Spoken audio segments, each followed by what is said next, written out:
Bienvenue dans cette vidéo de la maison du cinéma asiatique. Comme nous l'avons vu dans la vidéo précédente, la saga Star Wars s'est nourrie d'influences asiatiques et a contribué à l'acceptation en Occident d'un certain nombre de concepts et pratiques en provenance de ce continent. Dans un mouvement circulaire typique de la culture populaire, les cinémas asiatiques se sont ensuite à leur tour nourris de la saga de George Lucas pour créer leurs propres histoires. Dans cette vidéo, nous allons donc voir dans le détail comment Star Wars a influencé les cinéastes asiatiques.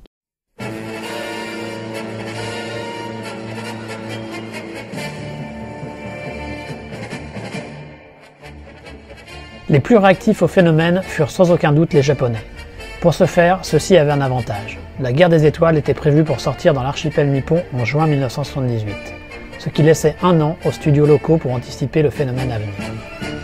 La première à dégainer fut la Toho, qui confia la tâche de faire son propre Star Wars à Jun Fukuda. Successeur de Inichiro Honda à la réalisation de la série des Godzilla, Fukuda fut probablement choisi pour sa familiarité avec la science-fiction et son expérience en matière d'effets spéciaux.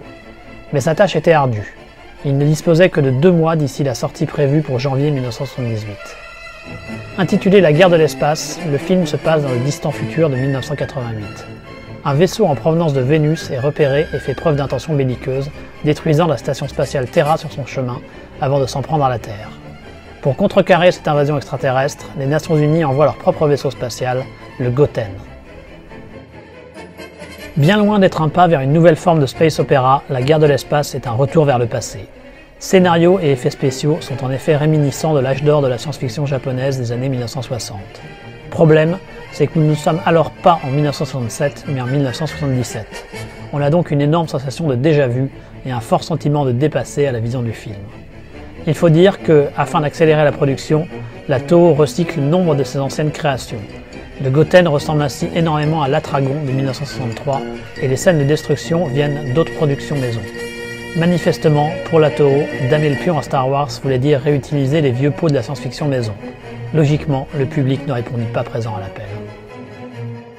Comparativement, la Toei prit davantage son temps et débloqua un budget bien plus conséquent pour produire sa propre réponse anticipée à Star Wars. Prévu pour sortir fin avril 1978, le studio fit également appel à un réalisateur de plus grande envergure, Kinji Fukasaku. Le spécialiste des films de Yakuza avait d'ailleurs déjà œuvré dans la science-fiction, réalisant en 1968 The Green Slime. Mais ce n'est pas forcément ce que le réalisateur a de mieux à offrir dans sa filmographie. Le scénario fut confié au mangaka Shotaro Ishiminori, qui prit pour base une histoire célèbre du 19e siècle publiée sur une période de 30 ans, Nanso Satomi Akenden, qu'on peut traduire par Chronique des 8 chiens. Les évadés de l'espace racontent comment, afin de sauver leur planète de l'anéantissement, par le belliqueux empire des Gavanas, les habitants de la planète Gelucia cherchent à réunir les 8 héros désignés par les noix de Niobe sacrées. Comparé à Jun Fukuda, Kinji Fukasaku et Shotaro Ishiminori ont bien mieux compris la formule à succès de Star Wars. Ils en reprennent les grandes lignes. Empire maléfique à combattre, science-fiction tendance héroïque fantasy, combats spatiaux excitants. Alors bien sûr, c'est nettement moins abouti que son modèle, que ce soit scénaristiquement ou techniquement. Mais le résultat est suffisamment fun et professionnellement emballé pour qu'on passe un bon moment à le visionner. Le casting hétéroclite où se côtoient Sonny Shiba et ses protégés, Hiroyuki Sanada et Etsuko Shomi, avec d'autres vieilles gloires américaines telles que Vic Morrow et Jeunes Espoirs en provenance d'Hollywood, participe également grandement à l'appréciation positive que laisse le film. Le public nippon sera d'ailleurs présent dans les salles et la guerre des étoiles perdra la guerre au box-office face à son concurrent local sorti un peu plus tôt. Il est d'ailleurs intéressant de noter que certaines idées présentes dans les évadés de l'espace se retrouveront ensuite dans d'autres épisodes de la saga Star Wars. Afin d'amortir les importants coûts de production engagés, une série TV fut immédiatement initiée réutilisant costumes et effets spéciaux. En France, elle sortit sous le titre de Son Kukai. Fukasaku revint dans le monde de Nanso Satomi Akenden 5 ans plus tard pour La légende des 8 samouraïs, une relecture située cette fois dans le Japon médiéval, mais toujours sous influence de Star Wars par un aspect fantastique et grandiloquent assumé. Ici, le clan Satomi a été massacré par la maléfique reine Tamasuza. Seule la princesse Shizu a réussi à s'enfuir. Or, une prophétie annonce qu'elle sera la responsable de la chute de la reine. Dans cette entreprise, la jeune fille peut compter sur l'aide du vagabond Shinbei et des samouraïs loyalistes Dosetsu et Daikaiku. Ensemble, ils vont recruter les guerriers légendaires nécessaires à l'anéantissement de Tamasuza. La légende des 8 samouraïs marque la fin définitive du Shambara de papa, celui de Kurosawa, Kobayashi et autres Mizoguchi. Une tendance, il est vrai, déjà à l'œuvre durant les années 1970, mais définitivement entérinée par l'arrivée de Star Wars et ses héritiers. Pour le meilleur ou pour le pire, c'en est fini de la retenue et de la subtilité dont pouvaient faire preuve les grands maîtres dans l'exploration du Japon féodal. Avec le film de Fukasaku, ce sont les idols, les morceaux de pop, l'action et les effets spéciaux qui deviennent les principales attractions. Bref, la démesure et le grand spectacle prennent définitivement le pas sur la profondeur des scénarios et de la dramaturgie. Et dans ce registre, il faut bien admettre que la légende des 8 samouraïs s'en tire fort bien. Les décors et costumes ont du panache et de l'ampleur. Les séquences d'action sont énergiques et excitantes, portant la marque du Japan Action Club de Sonny Chiba. Il y a des longueurs et le casting est inégal, mais ce Shambara passé à la moulinette pop culture des années 1980 n'a rien de déplaisant à regarder. Pour rester dans l'univers de Lucasfilm, on peut dire que la légende des 8 samouraïs est l'équivalent anticipé du Willow de Ron Howard. En 1980, une Dai à l'agonie tenta d'utiliser l'imagerie de la guerre des étoiles pour revitaliser sa série des Gamera en sortant Super Monster Gamera, retitré en France Gameka et les 3 Superwoman. Le film s'ouvre ainsi sur un vaisseau spatial à l'apparence très proche des Star Destroyers de l'Empire Galactique. Il s'agit de la base du maléfique Zanon qui veut conquérir la Terre. Pour le combattre, les super-héroïnes de la planète bleue font appel à un jeune enfant capable de communiquer avec Gamera. Réalisé par l'habitué de la série Noriaki Yuasa, il s'agit du dernier film Gamera de l'ère Showa et une triste fin pour la série. Sans le sou, le scénario est un vague prétexte au recyclage des scènes de kaiju des films précédents de la saga. Le Star Destroyer de Zanon représente le tout dernier adversaire de Gamera que ce dernier doute au cours d'un affrontement parfaitement anticlimactique. Star Wars n'aura pas permis de sauver une série en bout de course. Mais encore plus que le monde du cinéma, c'est celui de l'animation japonaise qui fut le plus inspiré par l'univers développé par George Lucas, ou plus exactement, dans un premier temps, celui des mangas. Dans la foulée de la guerre des étoiles furent ainsi publiées de nombreuses œuvres de space opéra aux tons très différents. Ce fut le cas du Cobra de Buichi Terasawa ou des Héros de la Galaxie de Yoshiki Tanaka. Des mangas plus anciens se passant dans l'espace connurent également un boost certain grâce à la mode initiée par Star Wars. Citons ainsi les œuvres de Leiji Matsumoto, Albator ou Galaxy Express 999. D'autres enfin furent développés directement en animé, comme la série des Gundam.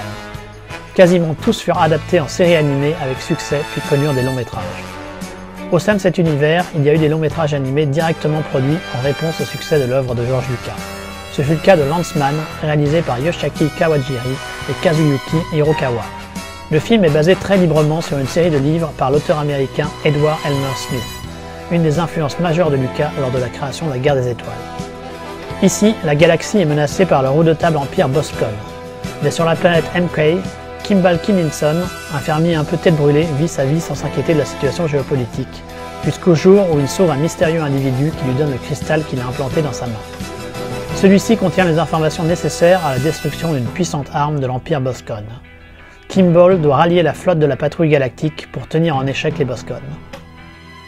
Connu dans le petit monde de l'animation pour être un des premiers longs métrages à utiliser les effets spéciaux numériques, c'est peu dire que Lanceman est sous l'influence de Star Wars. Kimball est un décalque de Luke Skywalker et son acolyte Van Buskirk, croisement de Han Solo et de Chewbacca. Le cristal est l'alter ego de la Force, permettant à Kimball de se sortir des situations les plus délicates. La présence de cristal, des cristaux de Kyber, était un élément récurrent dans les premiers scripts de George Lucas, avant que celui-ci finisse par le retirer dans son script final. Et Lanceman permet d'avoir une petite idée de ce que cela aurait donné. Là où le film brille, c'est dans sa créativité en matière de visuel, que ce soit pour les extraterrestres de l'Empire Boscon ou bien dans le design des vaisseaux. La réalisation énergique de Kawajiri et Hirokawa permet également de faire passer les aspects les moins originaux du scénario.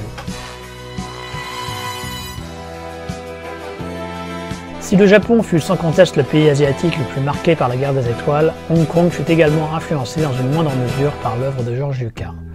C'est un jeune réalisateur de la nouvelle vague du nom de Choi Ark qui fut le plus impacté. Mais contrairement à ce que firent les cinéastes japonais, l'émigré vietnamien ne chercha pas à faire son propre space opéra, mais s'inspira des moyens mis en œuvre pour donner vie à l'univers de Lucas pour réinventer celui du wuxia, le monde des chevaliers chinois. Il put s'atteler à cette entreprise au début des années 1980 grâce au succès commercial qu'il connut avec sa comédie All the Wrong Clues for the Right Solution. Le résultat, ce fut Zhu les guerriers de la montagne magique. Yun Biu y interprète un jeune soldat idéaliste qui se retrouve transporté dans le monde fantastique de Zhu.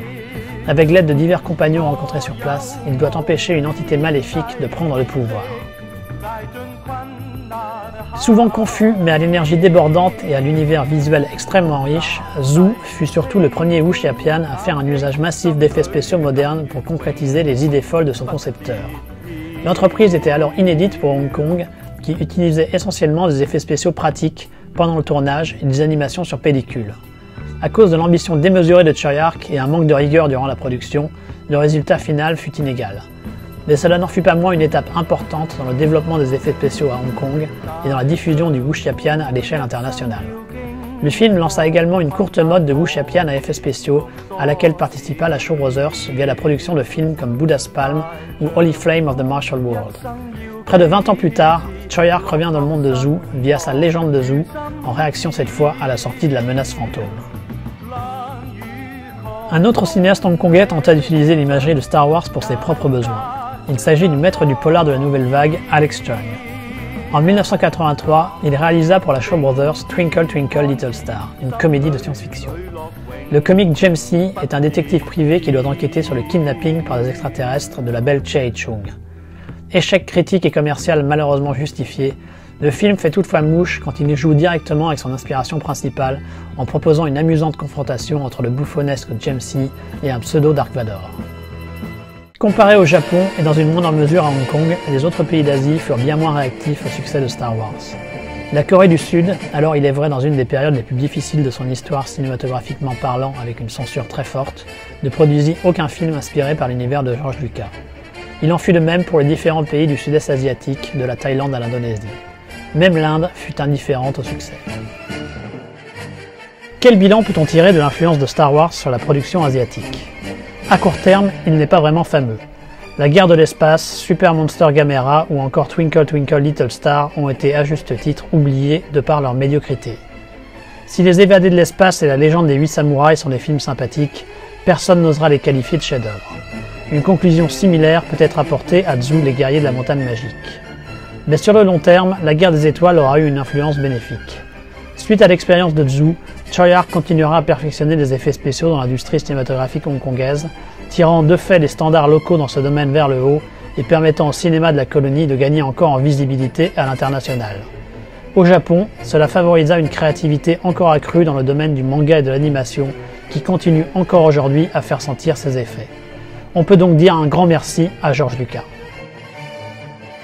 Merci d'avoir regardé cette vidéo, j'espère qu'elle vous aura donné envie de regarder certains de ces enfants illégitimes enfantés par le succès sans précédent de Star Wars. N'hésitez pas à poster vos questions ou observations dans les commentaires, je ferai probablement une vidéo pour y répondre. En attendant, je vous dis à bientôt sur la Maison du Cinéma Asiatique.